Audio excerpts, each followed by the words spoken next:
Hello everyone. तो Coulomb's law से आज के वीडियो को हमें स्टार्ट करना है। कूलम्स लॉ तक की बातें हम कर चुके हैं। कूलम्स लॉ में वैसे तो काफ़ी कुछ यहाँ एनसीईआरटी में डिटेल में उन्होंने एक्सप्लेन करा है, पर अगर मैं मेन पॉइंट्स की बात करूँ तो सबसे पहली बात यहाँ बता रखी है कि लॉ केवल पॉइंट चार्जेस पे आप अप्लाई कर सकते हैं।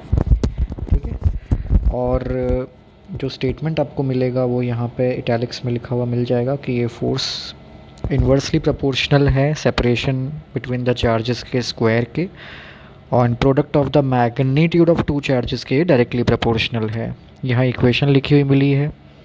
इधर एक्सप्लेन किया है कि एक्सपेरिमेंट क्या किया जिसके बेसिस पे इस लॉ के रिज़ल्ट तक हम पहुँच पाए। और बाद में जब तक ये एक्सपेरिमेंट्स किया गया था तब तक चार्ज का वैल्यू भी पता नहीं था, लेकिन बाद में स्मॉल चार्जेस पर भी ये वैल्यू सही पाई गई, कम डिस्टेंसेस पर भी सही पाई गई। कांस्टेंट की वैल्यू फोर्स 1 कूलम का 1 मीटर के सेपरेशन पर कितना आता है, मतलब कुछ बेसिक एक्सप्लेनेशन वाली बातें हैं वो यहाँ बताई गई हैं। फिर दो चार्जेस के बीच के फोर्स का वेक्टर फॉर्म आपको नेक्स्ट पेज पे मिल जाता है यहाँ पर। ठीक है, वेक्टर फॉर्म की इक्वेशन है, इसको आप कन्वर्ट भी कर सकते हैं यूनिट वेक्टर से नॉर्मल वेक्टर के अंदर। It can be written as k Q1 Q2 by R cube into R vector. ठीक है, तो दो चार्जेस के बीच का वेक्टर फॉर्म यहाँ पे दिया है। अगर आपको मल्टीपल चार्जेस के बीच का वेक्टर फॉर्म का इक्वेशन चाहिए तो वो आगे के कुछ पेजेस में दे रखा है। फिर force on one charge is equal and opposite to the force on the other charge. अगर दो चार्जेस पे आप कूलम्स लॉ लगा रहे हैं, एक में Q1 चार्ज है एक में Q2 चार्ज है, तो force on one due to second and force on second due to one, ये दोनों फोर्सेस हमेशा इक्वल एंड ऑपोजिट होती हैं। ये चीज़ भी यहाँ बताई है। वैक्यूम के लिए अभी वैल्यूज़ यहाँ बता रखी हैं और ये बोल रखा है कि दूसरे मीडियम को अगले चैप्टर में कंसीडर करेंगे। एग्जाम्पल 1.3 में एक सिंपल सा क्वेश्चन है। एक बार एक इलेक्ट्रॉन और एक प्रोटॉन को पास पास रख के उनके बीच का इलेक्ट्रोस्टैटिक फोर्स कैलकुलेट करवाया है। ठीक है, फिर उनके बीच का ग्रेविटेशनल फोर्स कैलकुलेट करवाया है और इन दोनों का रेशो पूछा गया है। तो इलेक्ट्रोस्टैटिक फोर्स, ग्रेविटेशनल फोर्स और यहाँ पे उनका ratio.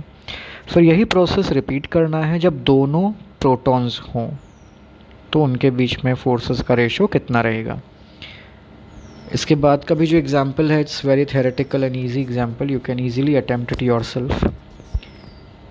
In case of any doubt you can leave a comment in the comment section. तो जो काम ऊपर दो चार्जेस के लिए किया गया, यहाँ पे मल्टीपल चार्जेस पे भी कूलम्स लॉ अप्लाई करके दिखा रखा है। अगर आप देखेंगे तो मल्टीपल चार्जेस पे किस तरह से फोर्सेस लग रही हैं। एक चार्ज पे कई सारी forces, force on one due to second, force on one due to third, और उनका जो वेक्टर सम आ रहा है, जो रिजल्टेंट फोर्स आ रहा है, वो इस तरह से हम निकाल सकते हैं। यानी आप बेसिकली सिंपल एक बात बोल सकते हो, force on any charge due to a number of other charges is the vector sum of all the forces on that charge due to the other charges taken one at a time। आप individual forces calculate करके उनका vector sum कर सकते हैं, आपके पास इसमें net resultant force आ जाएगा।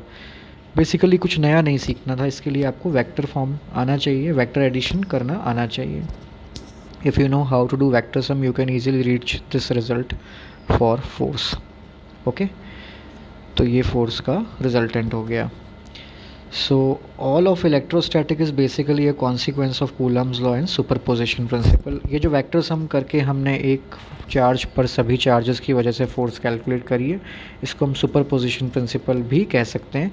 और एग्जाम्पल 1.5 में यही चीज़ एक्सप्लेन की गई है कि किस तरह से आप जो है एक चार्ज के ऊपर मल्टीपल चार्जेस की वजह से फोर्स कैलकुलेट कर सकते हैं। हालांकि यहाँ पे क्योंकि एक रेगुलर पॉलीगन है, इक्विलेटरल ट्राइंगल, और तीनों कॉर्नर्स पे इक्वल चार्जेस रखे हुए हैं, तो इस वजह से सेंटर पे फोर्स ज़ीरो आ रही है।